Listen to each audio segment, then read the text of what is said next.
Shalom, selamat pagi jemaat Tuhan. Berjumpa kembali dalam Doa Pagi Online. Penolong yang setia. Saat ku berjalan, kasih-Mu menerangi langkahku. Tak ku bimbang, karena ku tahu Kau bersamaku. Kau lebih tahu yang terbaik bagiku.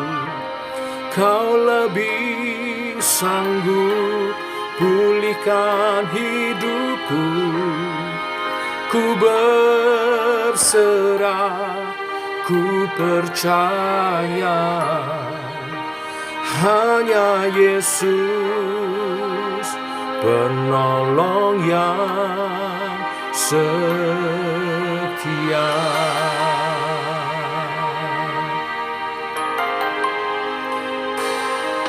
Saat ku berjalan,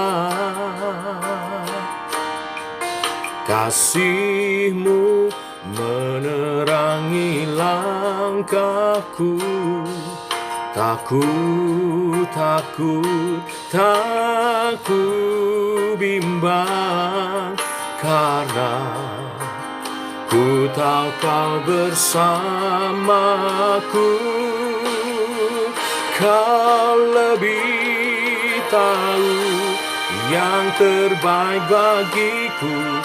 Kau lebih sanggup pulihkan hidupku. Ku berserah, ku percaya, hanya Yesus penolong yang setia.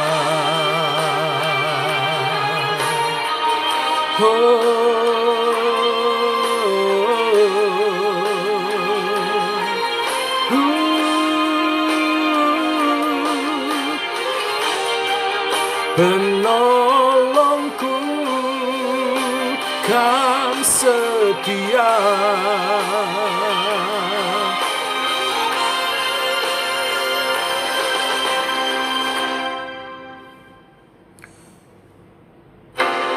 Kau lebih tahu yang terbaik bagiku. Kau lebih sanggup pulihkan hidupku. Ku berserah, ku percaya, hanya Yesus penolong yang setia. Hanya Yesus penolong yang setia.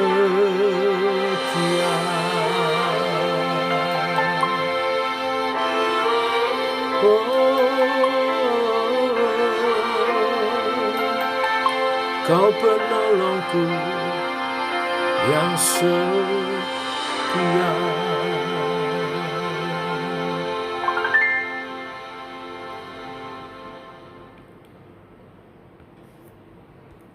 Tiba waktunya untuk kami merenungkan firman-Mu.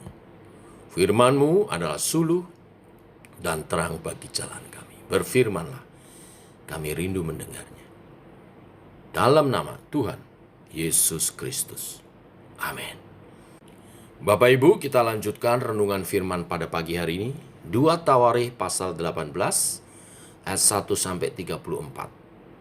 Demikian firman Tuhan. Ketika Yosafat kaya dan sangat terhormat, ia menjadi besan Ahab. Beberapa tahun kemudian, pergilah ia kepada Ahab di Samaria.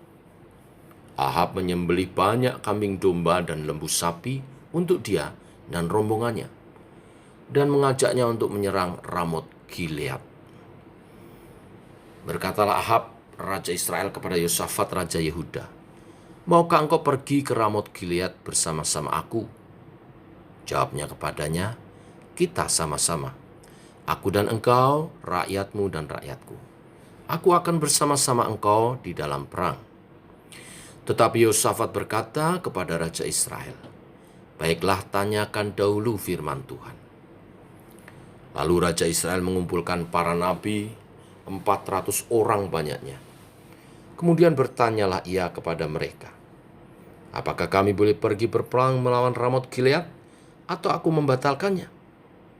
Jawab mereka, "Majulah, Allah akan menyerahkannya ke dalam tangan raja."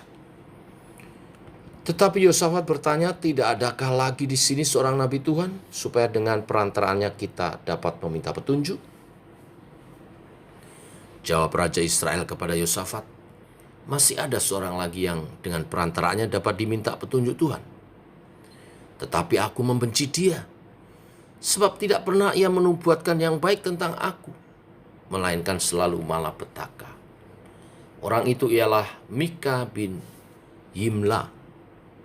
Kata Yosafat, "Janganlah raja berkata demikian." Kemudian Raja Israel memanggil seorang pegawai istana, katanya, "Jemputlah Mika bin Yimla dengan segera." Sementara Raja Israel dan Yosafat Raja Yehuda duduk masing-masing di atas tahtanya dengan pakaian kebesaran di suatu tempat pengirikan di depan pintu gerbang Samaria, sedang semua nabi itu bernubuat di depan mereka. Maka Sedekia bin Kenaana membuat tanduk-tanduk besi, lalu berkata, "Beginilah firman Tuhan, dengan ini engkau akan menanduk Aram sampai engkau menghabiskan mereka." Juga semua nabi itu bernubuat demikian, katanya, "Majulah ke Ramot Gilead, dan engkau akan beruntung. Tuhan akan menyerahkannya ke dalam tangan raja." Suruhan yang pergi memanggil Mika itu berkata kepadanya, "Ketahuilah, nabi-nabi itu sudah sepakat meramalkan yang baik bagi raja. Hendaklah engkau juga bicara seperti salah seorang daripada mereka dan meramalkan yang baik." Tetapi Mika menjawab, "Demi Tuhan yang hidup, sesungguhnya apa yang akan difirmankan Allahku, itulah yang akan kukatakan." Setelah ia sampai kepada raja, bertanyalah raja kepadanya, "Mika, apakah kami boleh pergi berperang melawan Ramot Gilead, atau aku membatalkannya?" Jawabnya, "Majulah dan kamu akan beruntung, sebab mereka akan diserahkan ke dalam tanganmu."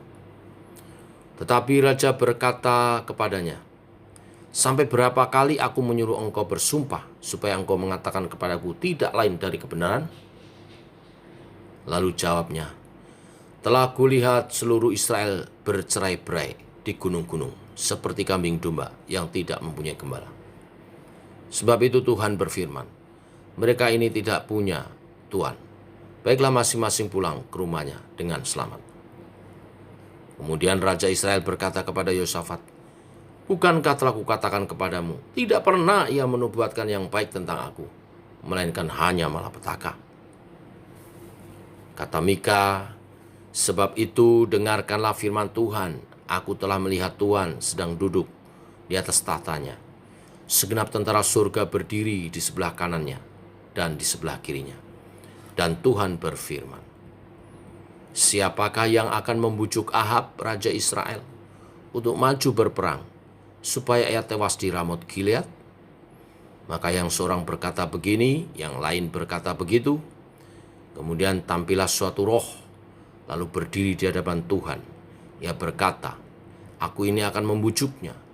Tuhan bertanya kepadanya, "Dengan apa?" Jawabnya, "Aku akan keluar dan menjadi roh dusta dalam mulut semua nabinya." Ia berfirman, "Biarlah engkau membujuknya, dan engkau akan berhasil pula. Keluarlah dan perbuatlah demikian. Karena itu, sesungguhnya Tuhan telah menaruh roh dusta ke dalam mulut nabi-nabimu ini. Sebab Tuhan telah menetapkan untuk menimpakan malapetaka kepadamu." Sesudah itu tampillah Sedekia bin Kanaana, ditamparnyalah pipi Mika, serta berkata, "Bagaimana mungkin roh Tuhan pindah daripadaku untuk berbicara kepadamu?" Tetapi Mika menjawab, "Sesungguhnya engkau akan melihatnya pada hari engkau lari dari satu kamar ke kamar yang lain untuk menyembunyikan diri." Berkatalah Raja Israel, "Tangkaplah Mika, bawa dia kembali kepada Amon, penguasa kota, dan kepada Yoas anak raja. Dan katakan, beginilah titah raja, masukkan orang ini dalam penjara dan beri dia makan roti dan minum serba sedikit sampai aku pulang dengan selamat." Tetapi jawab Mika, "Jika benar-benar engkau pulang dengan selamat, tentulah Tuhan tidak berfirman dengan perantaraanku." Lalu disambungnya, "Dengarlah hai bangsa-bangsa sekalian. Sesudah itu majulah Raja Israel dengan Yosafat, Raja Yehuda, ke Ramot Gilead. Raja Israel berkata kepada Yosafat, 'Aku akan menyamar dan masuk pertempuran, tetapi engkau pakailah pakaian kebesaranmu.' Lalu menyamarlah Raja Israel. Kemudian mereka masuk ke pertempuran. Adapun Raja negeri Aram telah memberi perintah kepada para panglima pasukan keretanya demikian, 'Janganlah kamu berperang melawan sembarangan orang, melainkan melawan Raja Israel saja.' Segera sesudah para panglima pasukan kereta itu melihat Yosafat, mereka berkata, 'Itu Raja Israel.' Lalu mereka mengepung dia untuk menyerang dia. Tetapi Yosafat berteriak dan Tuhan menolongnya. Allah membujuk mereka pergi daripadanya. Segera sesudah para panglima pasukan kereta itu melihat bahwa dia bukanlah Raja Israel, maka undurlah mereka daripadanya. Tetapi seseorang menarik panahnya dan menembak dengan sembarangan saja dan mengenai Raja Israel di antara sambungan baju sirahnya. Kemudian ia berkata kepada pengemudi keretanya, 'Putar, bawa aku keluar dari pertempuran, sebab aku sudah terluka.' Tetapi pertempuran itu bertambah seru pada hari itu, dan Raja Israel tetap berdiri di dalam kereta berhadapan dengan orang Aram itu sampai petang. Ia mati ketika matahari terbenam. Amin. Sampai di sini pembacaan firman kita. Bapak Ibu, dikisahkan perdamaian terjadi antara kerajaan Yehuda dan kerajaan Israel karena pernikahan anak-anak raja. Ahab, raja Israel, berbesan dengan Yosafat, raja Yehuda. Saat Yosafat mengunjungi Ahab, Ahab mengajaknya untuk merebut Ramot Gilead. Ramot Gilead sesungguhnya telah menjadi kota Israel sejak peristiwa keluaran dari Mesir. Namun jatuh ke tangan bangsa Aram 3 generasi sebelumnya. Ya, dicatat di 1 Raja-Raja pasal 22. Makanya Raja Israel Ahab mengajak Raja Yosafat, Raja Yehuda untuk merebutnya kembali. Menarik dalam kisah ini, Yosafat menyarankan kepada Raja Ahab untuk mencari dahulu kehendak Tuhan, menanyakan tentang firman Tuhan tentang hal ini sebelum memutuskan untuk berperang. Maka Ahab mengumpulkan nabi-nabinya, dikumpulkannya 400 orang nabi.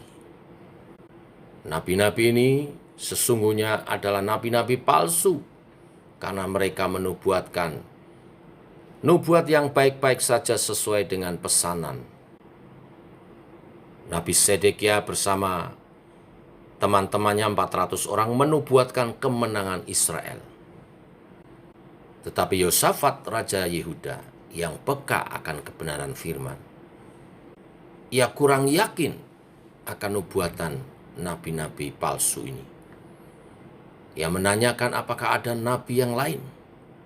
Maka dipanggillah di hadapan mereka Mika bin Yimla, nabi Tuhan yang sesungguhnya, yang hanya mengatakan apa yang difirmankan oleh Tuhan.